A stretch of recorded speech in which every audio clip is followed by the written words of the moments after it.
we're done. Finished. We've got a beer. And a cider. Cheers. We've had an ice cream. We've gone and dipped our feet in the sea.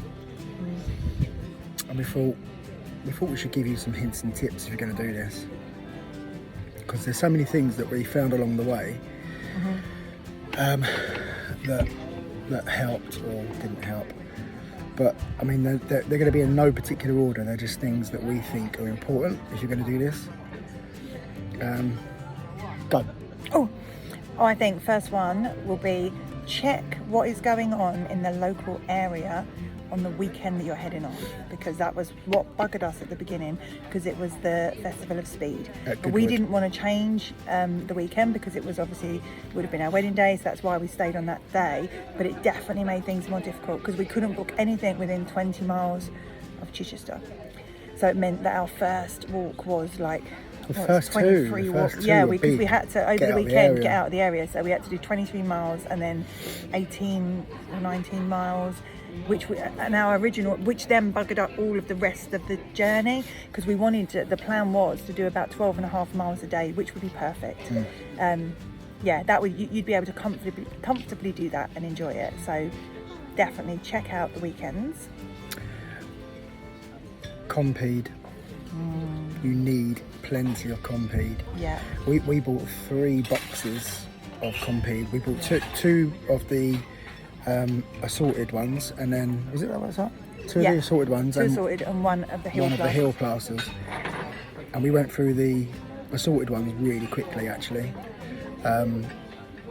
So yeah, I would suggest getting 3 boxes, probably of the assorted ones, so you've got more of a mixture.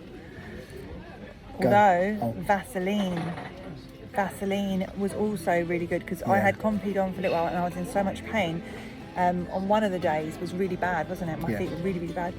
And then that night I took off the Compeed and my feet were icky underneath. But taking them off gave them a chance to, like, all of the leakage to come out, because I think that was causing more pressure. So then after that I've just Vaselined my feet, so that you get, there's no friction, because the Vaseline's stopping the friction against your sock. And they've been much, much better since. So, but literally put it on, you cake it all over your feet, Yeah, and it's fine. Yeah. So yeah, that is a definite tip. That was my tip, wasn't it? All right, sticks. Walking poles. Sticks is a must. We've never used walking poles before. I mean, we've never done anything like this before, but walking poles, I must admit, I thought I was going to feel a bit of a knob with my walking poles, but you've got to have them. They're so useful. Going up hills, going down hills, going around puddles, you use them all the time. Whacking stinging nettles out the way. Yep. We literally had them all the time. Yep. Yeah. So poles. Sheep wool. Oh, yeah. I started to get a blister on my hand from the poles. And we watched loads and loads of videos beforehand, and loads of read loads, and before we came out. And so I read somewhere about sheep wool, and that it kind of molds to your hand really and so I was using it in my hand. Once I started to develop this blister, put the sheep wool on before I was holding the poles, and it just never went any further. It just stayed like that, and it's been fine. So yeah, and then they say you can put that in your shoes as well, and that also helps. So I didn't do that, but it definitely helped with that blister. Outdoor Active app. So what we found was the first 2 days, when you leave Winchester, the signposts are crap. We got lost three or 4 times from the first day. All right, we didn't have a map. We were going by the book. We had the South Downs Way. I'll get it.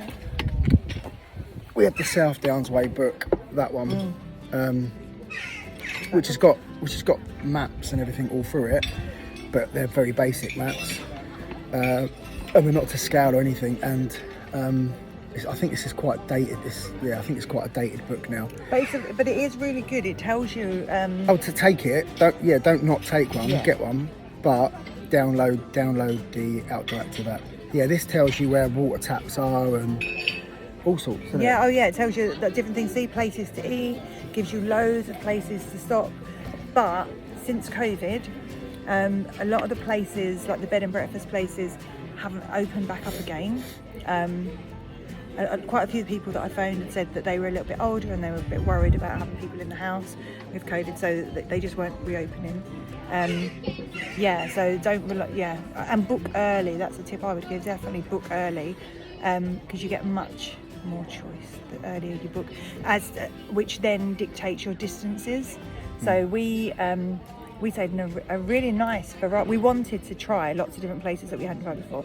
So I've never stayed in a bed and breakfast, like as in someone's house where you go down and sit in their kitchen and they make you breakfast. But we did that. We stayed in pubs, we stayed in hotels, we stayed in the Hair Barn, which was just like a little That shed. was nice, actually. It was really nice. It was like a Barn. little shed. It was like a summer house, wasn't it, in a garden. And Stayed at the the YHA. YHA. It was like a little tiny pod, and all it had was 2 beds in it. All sorts of different places, and it was nice to try out, like, and have that whole selection. We really enjoyed that, didn't we? So, but to get all of that choice, you need to start booking early. And I was kind of looking all through that book, but that apparently if you Google South Downs Way accommodation, it will bring up different sites that have literally. So, the lady we met in a field told us that she doesn't advertise on booking.com or any of these. There's a specific, so it'd be worth having a look for that. We'd do that if we were going to do it again, because we probably will do it again, won't we, one day? Oh, definitely. And so we'd have a look at different, so I'd like to say in different places and do it slightly differently. Another tip would be maybe take 3 t-shirts and take a little, we had a little pot of washing solution, so we were washing clothes. Well, I was washing clothes. Well, you had quite a few tops actually, didn't you, and stuff. I was washing my shorts and my t-shirts most nights, so that at most places we stayed had an electric towel rail, so I was able to wash them, dry them, and then they were ready for another day. So that just saves the amount of stuff that you're having to carry. Sorry, go on. No, go. I was just going to say another tip. Don't forget your water bladder. We'd use mine, so we bought 2 water bladders, and We bought two 2 litres, so we had 2 litre. 2 litre one each. So we'd been trying out. We used mine when we were doing practice walks, or just beforehand, weren't we? So we'd been using that, and it had a bit of a chemically, plasticky taste to it. So I flushed it all out with bicarbonate soda, left it on the side. We couldn't find Andy's one, so but then we found that on the day, didn't we? So packed that, left, and it was when we got to Winchester we realised that mine was still in the kitchen. So we only had 1. So we had 2 litres plus 2 water bottles, Two like little, just you know, like just normal water bottles 75 that we bought. centilitre So, ones. but actually, that was all right. It did do us. Yeah. But you definitely drink more if you have a water bladder than if you just have bottles, because the getting them out the back is a bit of a pain, so you tend to not do it. But also, you don't think about it when that little hose thing is just over your shoulder. You're constantly drinking. So, some days that we found tough, we realised that we hadn't been drinking enough, so we were probably a bit dehydrated as well. So definitely get a water bladder and take it with you. Don't leave it in the kitchen. Another thing I would say is when you do pack, I mean, Andy said only take about 3 t-shirts, but when you do pack, you'll definitely need less than you think you do. So things like I took makeup, only like a really basic makeup that I haven't worn makeup when we've been away, so like I didn't need any of that. Things You like, say a basic, it's quite a big bag that you've got in there. that's basic. Wow. So stuff like that. There was We took a spare pair of trainers, I lost my flip-flops. just in case we, because we didn't know really where we were going to be going to eat and stuff like that. So we took a spare pair of trainers if we were going to a fancy place, or do you know what I mean? I took a pair of chinos. I took a hoodie and like 2 hoodies actually. I took 2 hoodies. I only needed one. I only needed 1 hoodie. Didn't need the trainers at all. I never wore my trainers the whole way. No, you didn't. Flip-flops, that's a good tip. Take a pair of flip-flops. Yeah. Really good to get changed into when you get to wherever you're heading. Lovely to take your shoes off. We were desperate to get our shoes off, weren't we? She ended up using my flip-flops the last 3 days because she lost hers. I did. And I had sore feet. I had sore feet. They weren't as sore as mine. Sun cream. Don't forget your sun cream. Yeah. Well, we did kind of forget it, but also we didn't expect to need it because the forecast when we headed down was pretty shocking. Going to be raining 4 or 5 days of the journey, so we thought we weren't going to need it. In fact, we took a lot of waterproof stuff, waterproof trousers, waterproof jacket, and you wore the trousers once. One day. I think I had jacket on once. I still wore shorts. I was happy to not wear waterproof trousers. I just took a small towel. If my legs got wet, I wasn't that fussed. I had a waterproof jacket. So you don't need as many clothes as what you think you're going to need. Another tip: get a good rucksack. I was just going to say that one. Yeah, we've got 2 different rucksacks. So one of them, the one that I was wearing, is much bigger. It arches around your back, so it gives you airflow, so it doesn't touch your back. It's got airflow, and that made such a difference. The one that Sarah was wearing, that was much more expensive. Van Gogh. Yeah, Van Gogh one. The one that Sarah was wearing, we got from Lidl's. We thought it was a bargain for like 20 quid, and we thought, oh my god, that's amazing. One of the straps is already broke, and you found it quite uncomfortable. It was just uncomfortable. I mean, to be honest, by the end, I'd worked out how to wear it. Yeah. That was okay, but in the beginning, first of all, like with the other rucksack that we bought, the straps are further apart on the back, so they kind of come separately up over your shoulders. That one goes like a V up, so it rubs the back of your neck, and it's really hard to get it into a comfortable position. It's flat against your back, so you're just sweating constantly. We're definitely buying another one of the other rucksacks. You don't have to fill it up, but it's definitely worth paying the extra money for sure. Yeah. Definitely. Talking about as well, when we're talking about clothes, that's the difference as well about buying. I'm definitely going to be buying some more tops that are more breathable, or the sweat kind of, what they call. Yeah. Wicking, sweat wicking. Oh, okay. Because not breathable ones like these. Yeah, because I had the other ones with the holes in the back, didn't I? That was brilliant. But I just got some like vest tops from Lidl, and just because I thought, I just chuck a bunch of those in, and bought them all new, and just chucked them in, only a couple of quid each. But they literally got soaked, and then so you'd be sweating, and then you take the rucksack off and stop, and then you feel freezing. So I'm definitely going to buy some different tops as well. But yeah, otherwise, and then shorts as well. I got my shorts in the sale, didn't I? Mountain Warehouse. Yeah. They were brilliant as well. No chafing for me. Super I wore comfortable. Instead of wearing boxer shorts, which I did on the first day, and then I got chafing. But thankfully, because I've experienced chafing before, I took my cycling shorts. So day 2, I didn't wear boxer shorts. I just wore cycling shorts, which I pulled right up. It was a picture. Guys, you know what I mean. Pulled them right up, and then was that? Because it was day 1. I got brackets as well, so I had these red brackets on my butt cheeks, and they were painful, man. Yeah. So it was basically Vaseline in it up. There's people here. It's just a bit weird now. It's all right. Vaseline my brackets. Pulled my cycling shorts right up. Pair of normal sports shorts over the top, and I was good to go.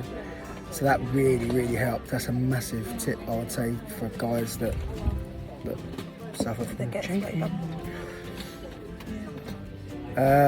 Shoes.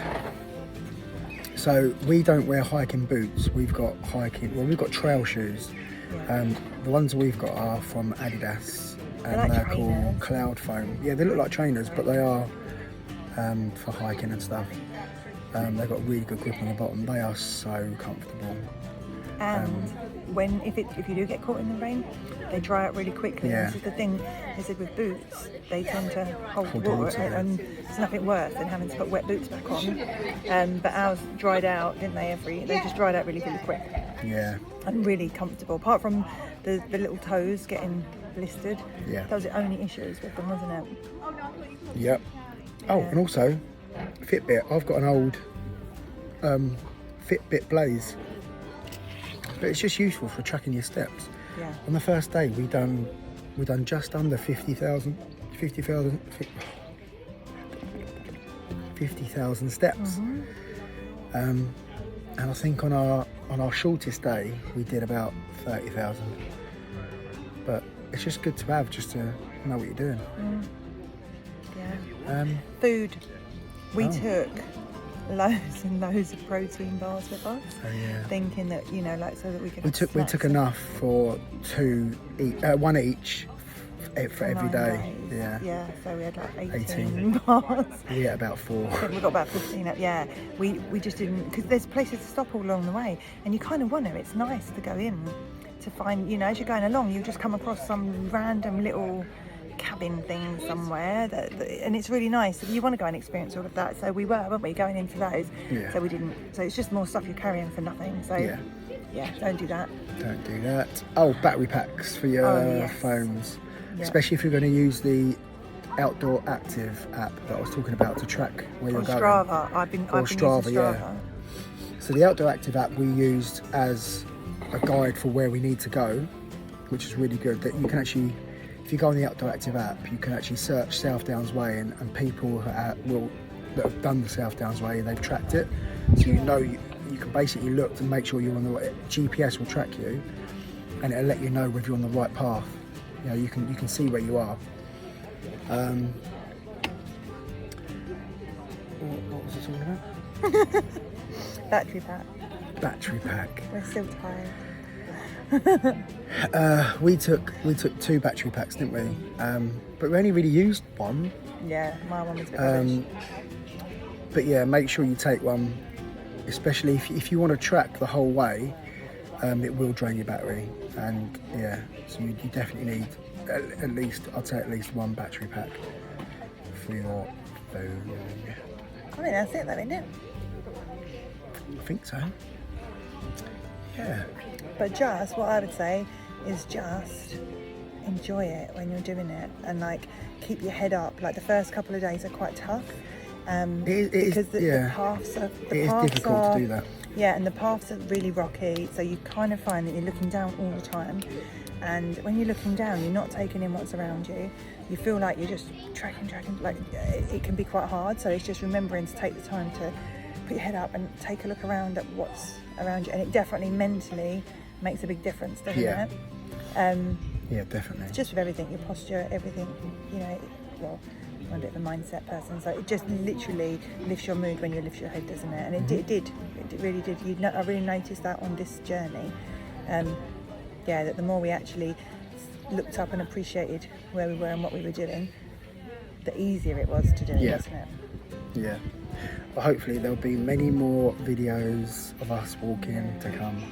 And if you like this one, please like and subscribe, and we will get as many done as we can. Thanks, guys. Bye.